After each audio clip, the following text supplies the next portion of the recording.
یہ بہن نے پوچھا تھا کہ اگر ایک ناپاک کپڑا ہے، ہم نے نچوڑا ہوا ہے، خشک کر کے رکھا ہوا ہے، لیکن وہ پاک کپڑے سے مل گیا،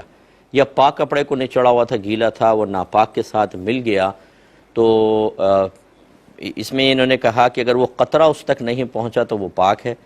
پھر اگر ہم اس کپڑے کو پانی میں ڈال دیتے ہیں تو پانی ناپاک ہوگا یا نہیں ہوگا؟ دیکھیں، پہلے اچھی طرح کلیئر کر لیں ایک مسئلے کو کہ اگر ایک کپڑا ناپاک ہے اور وہ اس میں پانی وغیرہ نہیں ہے لیکن گیلا پن موجود ہے، تو سب سے پہلے دیکھیں گے کہ وہ ناپاکی کون سی ہے، عین نجاست ہے یا عین نجاست کا غیر ہے۔ یعنی ایک تو ایسا ہوتا ہے کہ خود خاص نجاست لگی ہوتی ہے، جیسے پیشاب، ٹھیک ہے نا، اب وہ کپڑا ہلکا ہلکا نمی ہے، نچوڑیں تو پیشاب نکلے گا نہیں، سمجھ لیں، یہ اتنا ہے، ایک یہ ناپاکی ہے۔ اور ایک ہے کہ کسی ٹب وغیرہ کے اندر پیشاب کی چھینٹیں چلی گئیں، وہ پانی اس کپڑے تک پہنچا تھا، اس وجہ سے ناپاک ہے۔ تو اب یہ پانی عین نجاست نہیں ہے بلکہ اس میں نجاست مکس ہو گئی ہے، اس وجہ سے ایسا ہے۔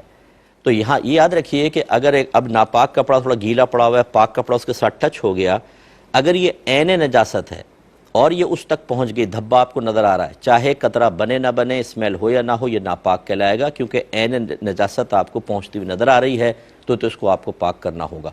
اور اگر غیر عین نجاست ہے تو پھر اس میں یہ ہوتا ہے کہ اتنا زیادہ یہ پانی وہاں تک پہنچے کہ اس کو آپ نچوڑیں تو قطرہ بن جائے، تب یہ ناپاک ہوگا، ورنہ پاک رہے گا۔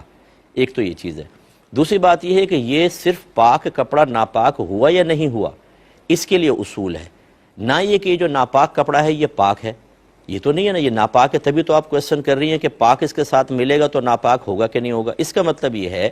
کہ اگر یہ ناپاک کپڑے میں عین نجاست ہو یا غیر عین نجاست ہو، قطرہ بنے نہ بنے، یہ تو کپڑا ناپاک ہے، یہ تو آپ پہلے کہہ رہی ہیں، لہٰذا اگر یہ پانی کے اندر مکس ہوگا، پانی ناپاک ہو جائے گا۔